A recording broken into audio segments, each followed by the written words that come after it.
NDA की बैठक में प्रस्ताव पास हुआ है, नरेंद्र मोदी को एनडीए का नेता चुना गया है। ये इस वक्त की बड़ी खबर है, यानी नरेंद्र मोदी एनडीए के नेता सर्वसम्मति से चुने गए हैं। ये बड़ी खबर है इस वक्त की, नरेंद्र मोदी को एनडीए का नेता सर्वसम्मति से चुना गया है। वो यानी अब सरकार बनाने का दावा पेश किया जाएगा तो नरेंद्र मोदी को बतौर प्रधानमंत्री। ये बड़ी बैठक, ये बड़ी जो खबर है वो बैठक के बाद निकल कर आ रही है। एनडीए के बैठक में प्रधानमंत्री नरेंद्र मोदी को एक बार फिर से नेता चुना गया है। तो ये बड़ी खबर आपको मैं बता रही हूं। एनडीए की बैठक में प्रस्ताव पास है। मीनाक्षी हमारे साथ जुड़ रही है। मीनाक्षी, क्या खबर आ रही है वहां से, जरा बताइए जल्दी से।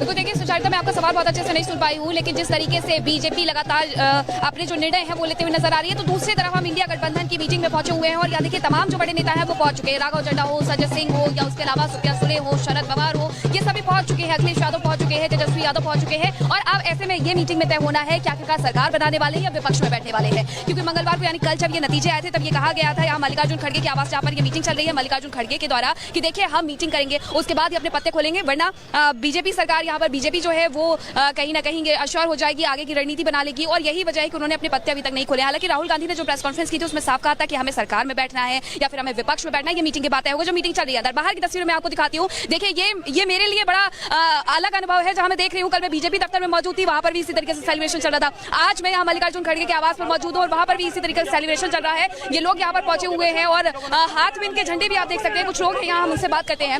एक तरफ बीजेपी भी सेलिब्रेशन कर रही है, एक तरफ आप लोग भी सेलिब्रेशन कर रहे हैं। सरकार बनेगी किसकी? क्योंकि मैं एक बार जरा बड़ी खबर बता देती हूँ अपने दर्शकों को फिर से। विक्रांत, जरा बड़ी खबर पर आएंगे कि प्रधानमंत्री नरेंद्र मोदी को एनडीए का नेता चुना गया है। ये बड़ी खबर है इस वक्त की, यानी कि जो लोग ये बातें कर रहे हैं, साल के नतीजों के बाद ये चर्चाएं हो रही थी कि क्या प्रधानमंत्री नरेंद्र मोदी के नाम पर अभी भी सहमति है, उन सब चीजों को, उन सब सवालों को विराम लगा दिया है। क्योंकि एनडीए की बैठक हुई है और एनडीए की बैठक के बाद प्रधानमंत्री नरेंद्र मोदी सर्वसम्मति से नेता चुन लिए गए हैं। ये इस वक्त की सबसे बड़ी खबर है, अपने दर्शकों को हम बता रहे हैं। प्रधानमंत्री नरेंद्र मोदी की जो आप स्क्रीन पर देख रहे हैं, इस वक्त, ये वही प्रस्ताव है जो प्रस्ताव आया जिसमें कहा गया भारत के 140 करोड़ देशवासियों ने पिछले 10 वर्षों में आदरणीय प्रधानमंत्री के नेतृत्व में एनडीए सरकार को देश के हर क्षेत्र में विकसित होते देखा है इस सरकार के नेतृत्व में, और इसीलिए उन्हें सर्वसम्मति से आज 5 जून को नेता चुना जाता है। तो ये बड़ी खबर है। अब धीरेन्द्र जी, मैं आपके पास आ रही हूँ।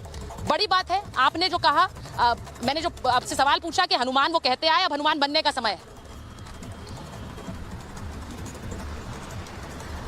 सुचारिता जी, अभी आपने ब्रेकिंग न्यूज़ में दिया कि एनडीए के नेता चुन लिए गए हैं। इसमें ब्रेकिंग क्या है मुझे ये बताइए। एनडीए गठबंधन के जितने भी नेता हो, आदरणीय नीतीश कुमार जी हों, आदरणीय चंद्रबाबू नायडू हों, आदरणीय जीतन राम मांझी जी हों, सभी लोगों ने घूम घूम कर ये जनादेश मांगा था कि सहयोग करिए देश को, तीसरी बार हम फिर मोदी जी को प्रधानमंत्री बनाएंगे।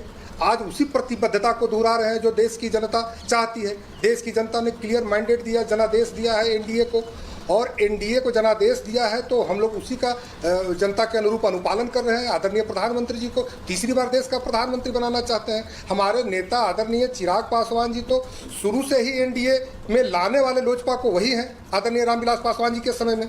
तो उनको, हनुमान को अब दोबारा से परीक्षा देने की जरूरत नहीं है। और अभी संजय राउत जी का एक बयान आपने दिखलाया था सुचरिता जी, जहाँ तक याद है, वो बोल रहे थे कि डेमो कुर्सी है। आप मुझे बताइए कि जिन लोगों को देश की जनता ने जनादेश दिया है कि आप मोदी जी को तीसरी बार देश का प्रधानमंत्री बनाएं, हम उस अनुरूप काम कर रहे हैं। ये डेमोक्रेसी है कि जो इंडी गठबंधन के लोग कहीं ना कहीं देख रहे हैं कि संभावना सरकार बनाने की, डेमो कुर्सी वो है। तो इन लोगों को इस तरह की आदत बनी है। अपॉर्चुनिस्टों को एक जमावड़ा है, वो चाह रहे हैं कि किसी तरह से एन केन कैसे भी हम कुर्सी पर आ जाए। लेकिन देश के लोगों ने तो इनको नकार दिया है ना सिरे से।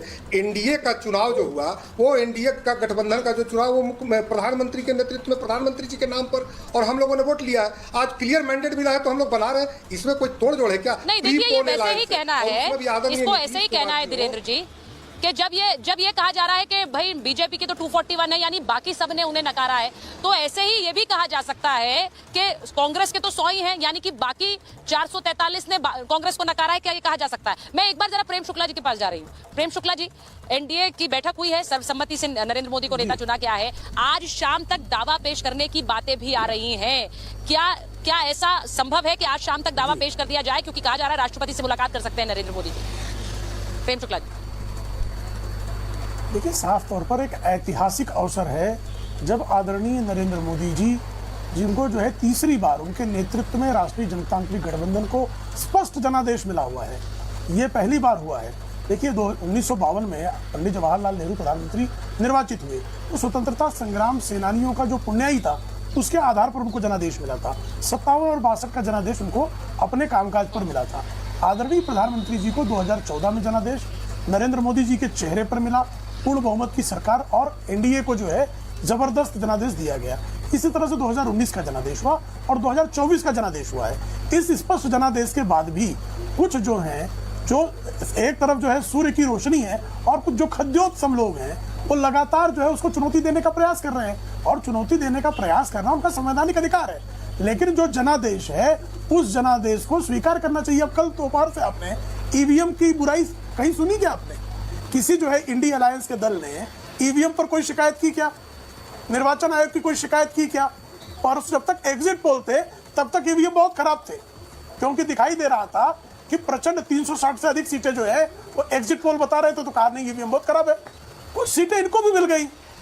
अब ये कह रहे नहीं साहब जो है ईवीएम जो है बहुत अच्छा है, अब उसकी आरती उरती उतार सकते हैं ईवीएम की। तो इस तरह से राजनीतिक किस तरह से जो है छिछलापन है वो प्रदर्शित होता है।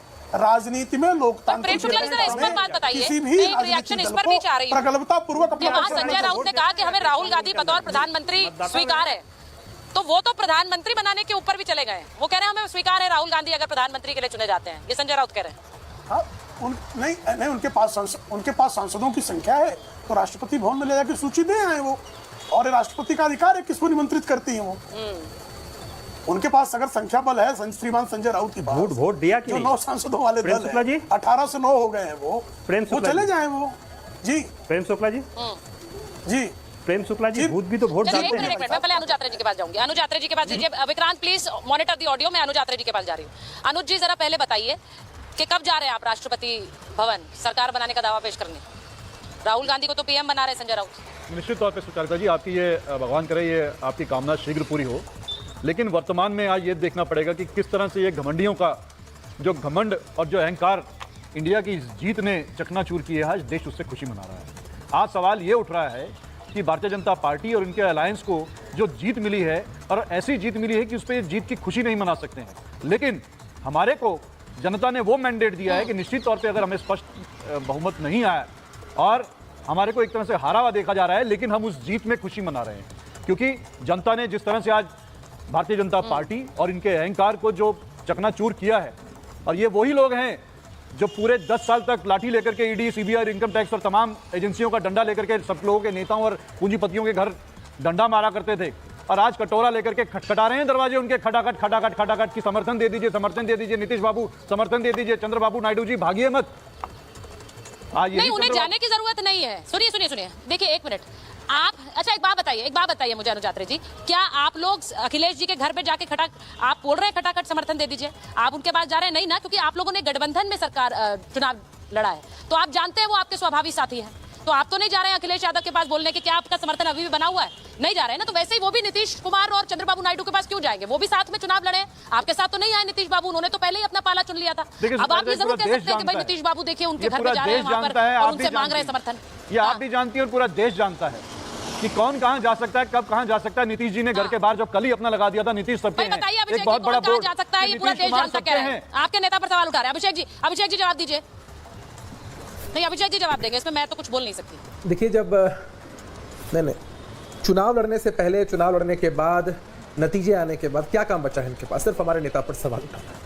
अरे भाई, अगर हमारे नेता इतने प्रासंगिक नहीं होते तो इतना पीछे नहीं पड़ना पड़ता। इनके सभी जितने भी घटक दल हैं, सब के सब पलक पावड़े बिछाकर अलग अलग बातें कह रहे हैं कि किसी बहाने शायद नीतीश कुमार जी को अपनी तरफ लेकर चले आए। तो नीतीश कुमार जी सत्ता की धुरी में, सत्ता के केंद्र में, पॉलिटिक्स के केंद्र में हमेशा से रहे हैं, आगे भी रहेंगे। अब सोचना इन लोगों को है कि विपक्ष में बैठें, शांति से बैठें और सचमुच अब सवाल नहीं उठाएंगे, ना ईसी पर सवाल उठाएंगे, ना एजेंसियों पर सवाल उठाएंगे, ना ईवीएम पर सवाल उठाएंगे, क्योंकि कुछ सीटें जीत चुके हैं।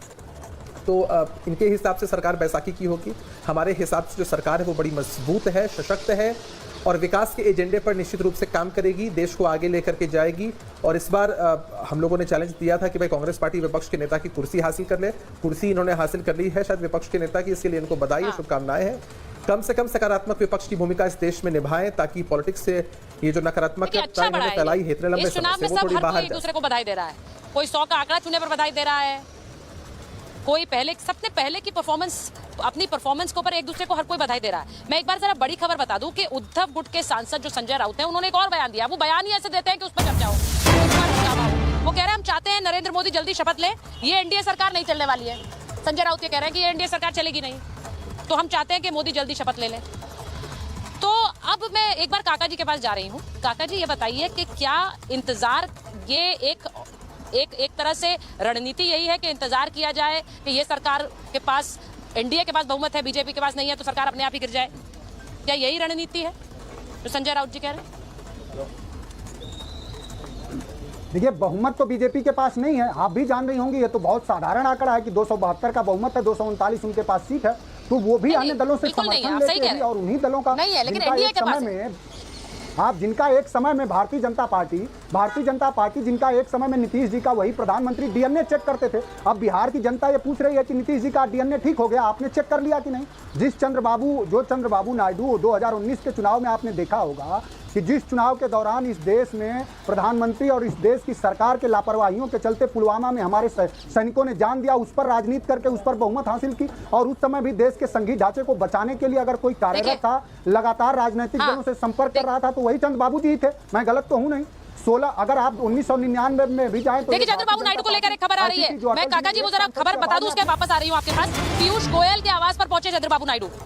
एक बड़ी खबर आ रही है, चंद्रबाबू नायडू इस वक्त पीयूष गोयल के घर पर पहुंचे, उनके आवास पर उनसे मुलाकात करने के लिए। ये खबर आ रही है कि स्वेरिंग इन यानी कि शपथ ग्रहण 8 तारीख को ही होगा, जैसा कि पहले से चर्चा थी। लेकिन ये भी खबर आ रही है कि चंद्रबाबू नायडू इस वक्त पीयूष गोयल के घर पर पहुंचे।